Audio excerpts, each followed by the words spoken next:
Hello मित्रों, તમે જોયું હશે કે જ્યારે તમે કોઈ એસઆઈપી પરચેસ કરો છો, મ્યુચ્યુઅલ ફંડ પરચેસ કરો છો અથવા કોઈ તમે ઈસીએસ મેન્ડેટ કરો છો, નાચ મેન્ડેટ લોન એગ્રીમેન્ટ આવ્યા પછી તો ત્યાં તમે જ્યારે એટીએમ કાર્ડથી કરો છો ત્યારે એરર આવે છે, મતલબ કે સક્સેસફુલ નથી થતું.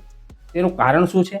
અને એટીએમ કાર્ડ જે આ એટીએમ કાર્ડ વાપરીએ છીએ એના 4 વસ્તુ છે. એ 4 ઓપ્શન કયા કયા છે એના માટે હું વાત કરીશ અને ઈ કોમર્સ ટ્રાન્ઝેક્શન કેવી રીતે ઓન કરું એના માટેની પણ વાત કરીશ. તો મિત્રો વાત કરીએ એટીએમ કાર્ડ.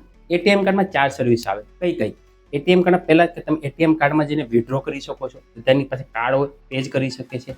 બીજું કે post transaction, point of cell, મતલબ કે જે જગ્યાએ ઈ કોમર્સ ટ્રાન્ઝેક્શન મતલબ ડીમાર્ટ, ડીરસન્સ એવા કોઈ રિલાયન્સ મોલમાં એવી જગ્યાએ તમે ગયા હશો ત્યાં તમે પોઝ મશીનમાં તમે સ્વાઇપ કરો છો. એ સ્વાઇપને પોઝ ટ્રાન્ઝેક્શન તરીકે ઓળખવામાં આવે છે, પોઈન્ટ ઓફ સેલ.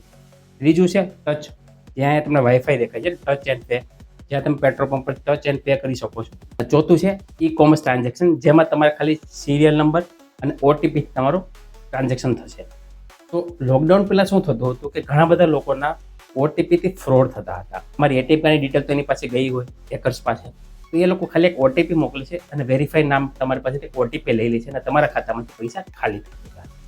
આવા ઘણી બધી કમ્પ્લેનના કારણે ગવર્મેન્ટે એક નિર્ણય લીધો કે એટીએમ કાર્ડમાં 4 સર્વિસમાંથી 2 સર્વિસ બાય ડિફોલ્ટ ઓફ કરી દો.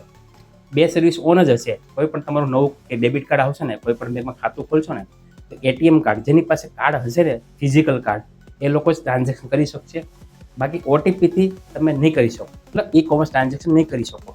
જ્યારે ઈના જ કરો છો ને, ઈ મેન્ડેટ, ત્યારે તમારે ઈ કોમર્સ ટ્રાન્ઝેક્શન ઓન કરવાનું આવતું હોય છે ઘણી વખત. તમારે શું કરવાનું કે જે તે બેંકની એપ્લિકેશન હોય ને, એપ્લિકેશન ઓપન કરવાની, એમાં કાર્ડ મેનુમાં જવાનું, એમાં સેટિંગમાં જવાનું છે. સેટિંગમાં 4માંથી એક ટચ એન્ડ પે અને એક ઈ કોમર્સ ટ્રાન્ઝેક્શન કે ઓફ હશે, તો ઈ કોમર્સ ટ્રાન્ઝેક્શન તમારે ઓન કરી દેવાનું અને વેરિફિકેશન ઓકે કરી દેવાનું. ત્યારબાદ જો તમે ઈ નાચ અથવા જે કંઈ તમારી મેન્ડેટનો પ્રોબ્લેમ આવે છે તે સોલ્વ થઈ જશે.